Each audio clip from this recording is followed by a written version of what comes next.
مفتی طارق مسعود کے بیانات کے لیے مفتی صاحب کے آفیشیل چینل مفتی طارق مسعود سپیچز کو سبسکرائب کریں۔ لیکن اصولی طور پر اسلام دولت سے نفرت نہیں سکھاتا، مادی ترقی سے نفرت نہیں سکھاتا۔ کیوں؟ ہمارے نبی صلی اللہ علیہ وسلم نے فرمایا، صحیح حدیث، المؤمن القوی احب الی اللہ من المؤمن الضعیف، اللہ کو طاقتور مومن کمزور سے زیادہ محبوب ہے۔ اب یہ بھی سینٹنس ہے، لیکن اس میں بھی ایک لا چھپا ہوا ہے۔ لا کا کیا مطلب؟ طاقت کا مطلب صرف ڈولے بنانا نہیں ہے کہ ایک جم سے بندہ نکلے، اللہ کو طاقتور مومن جو ہے زیادہ محبوب ہے، لہذا میرے 2.5 انچ اور تو بتا کتنے انچ کے ہیں تیرے، تو میں زیادہ اللہ کا محبوب۔ بھائی اوور آل اکنامکلی مضبوط ہونا یہ بھی اس میں داخل ہے، ایجوکیشن میں مضبوط ہونا یہ بھی اس میں، بولو نا، مالدار آدمی وہ اکنامکلی مضبوط ہوتا ہے بنسبت غریب کے، تو مالدار زیادہ محبوب ہوگا کہ نہیں ہوگا؟ وہ زیادہ محبوب ہوگا، وہ زیادہ سوسائٹی پہ اچھا اثر ڈال سکتا ہے۔ نبی صلی اللہ علیہ وسلم نے فرمایا، ایک دفعہ کچھ غریب صحابہ آئے نبی کی خدمت میں، عرض کیا کہ یا رسول اللہ، ہم نماز پڑھتے ہیں، مالدار لوگ بھی نماز پڑھتے ہیں، ہم تہجد پڑھتے ہیں، وہ بھی تہجد پڑھتے ہیں، ہم رمضان کے روزے رکھتے ہیں، وہ بھی روزے رکھتے ہیں، لیکن ایک کام وہ کرتے ہیں ہم نہیں کرتے، وہ صدقہ خیرات دیتے ہیں، ہم لیتے ہیں، تو لینے میں کوئی ثواب ہے بھائی؟ کبھی کہیں آپ نے سنا نبی نے فرمایا جس نے اتنے پیسے لیے جنت میں جائے گا؟ کیا خیال ہے؟ دینے کے فضائل ہیں اسلام میں، جس نے اتنا صدقہ دیا وہ جنت میں جائے گا۔ صدقہ بلاؤں کو ٹالتا ہے، صدقہ لینا بلاؤں کو نہیں ٹالتا، دینا بلاؤں کو ٹالتا ہے۔ تو کہیں بھی لینے کی موٹیویشن نہیں ہے اسلام میں، دینے کی ہے۔ ایک صحابی نبی کی خدمت میں آئے، عرض کیا یا رسول اللہ کچھ پیسے چاہیے، کچھ بھی نہیں ہے۔ آپ نے فرمایا گھر میں جو کچھ ہے وہ برتن لے کر آئے، آپ نے اس کو نیلام کیا، کلہاڑی خرید کے دی اور کہا، پھر ان کو آپ نے سکھایا، پھر فرمایا کہ اللہ کو حدیث کا مفہوم ہے دینے والا ہاتھ پسند ہے، لینا تو مجبوری میں ہوتا ہے، پسند نہیں ہے اللہ کو لینے والا ہاتھ۔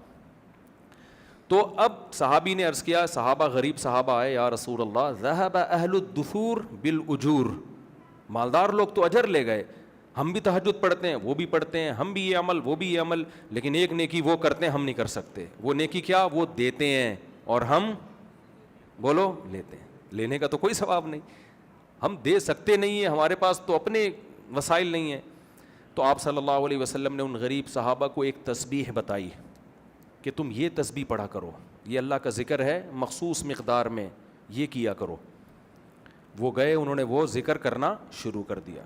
جب مالدار صحابہ کو علم ہوا تو انہوں نے بھی وہ تسبیحات شروع کر دیں۔ سمجھ رہے کہ نہیں سمجھ رہے؟ پھر وہ غریب صحابہ دوبارہ آئے، دیکھتے صحابہ میں دیکھیں آخرت میں تقابل کا جذبہ کتنا تھا کہ ہم ان سے اجر میں آگے نکل جائیں، جزاک اللہ، ہم اجر میں آگے نکل جائیں۔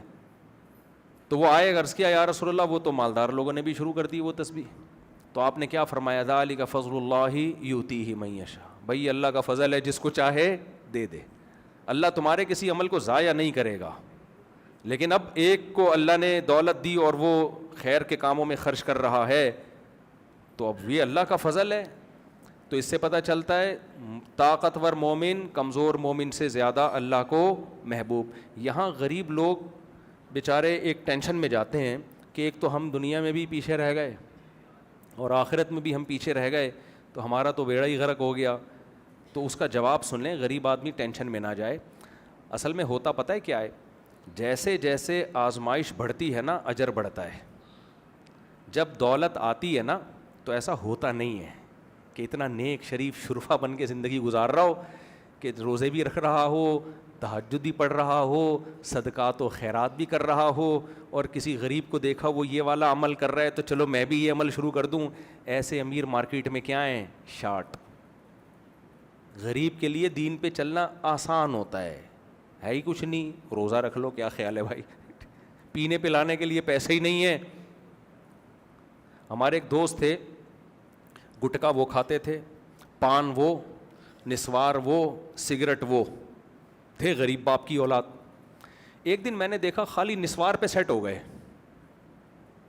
میرے کلاس فیلو تھے نا اسکول میں، ہاں وہ خالی نہیں، پٹھان بھی نہیں تھے، اردو اسپیکنگ تھے اور نسوار لیتے تھے، اردو اسپیکنگ، سگریٹ، پان، گٹکا، نسوار، یہ چاروں چیزیں چل رہی تھیں. ایک دن میں نے دیکھا صرف کس پہ آ گئے, نسوار پہ. میں نے کہا یار اللہ نے آپ کو توبہ کی توفیق دی, سگریٹ بھی چھوڑ دی, پان بھی, گٹکا بھی, ماشاءاللہ یار حوصلہ. کہتے ہیں حوصلہ کیا, پیسے ہی نہیں ہیں. مہنگی پڑ رہی تھی, کہہ رہے یہ سستی پڑتی ہے. میں نے کہا دیکھو یہ غربت اس کے لیے کیا ہو گئی, فائدہ مند ہو گئی. اب ان کے پاس اگر پیسہ ہوتا تو یہ غریب سے افضل نہ ہوتا. اس کے پاس تو پیسہ ہوتا تو گھٹکے کے بعد آدمی ایک اسٹیپ آگے جاتا ہے, شراب, کباب, چرس, ہیروئن, آئس اور وہ جو کچھ ہوتا ہے. تو اس لیے غریب آدمی یہ سوچے کہ بھائی اللہ نے مجھے سکون کی زندگی دی ہے, تھوڑا دیا ہے, قناعت اسی پہ کرو.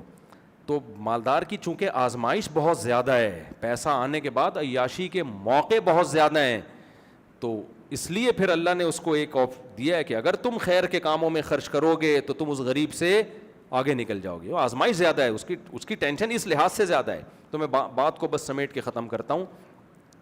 تو دیکھو اس سے, ان تمام باتوں سے ہمیں پتہ چل گیا کہ اسلام مادی ترقی کے خلاف نہیں ہے, بلکہ درخت کی مثال دے کے بتا دیا کہ مادی ترقی ہم نے کرنی ہے. یہی وجہ ہے انگریزوں نے یہ بات اپنی کتابوں میں لکھی, آپ گوگل پہ سرچ کریں آپ کو مل جائے گی. انگریز کہتے ہیں اگر اسلام دنیا میں نہ آتا تو جس سائنسی ترقی تک آج ہم پہنچے ہیں اس تک پہنچنے میں کم سے کم 500 سال ہمیں لگتے.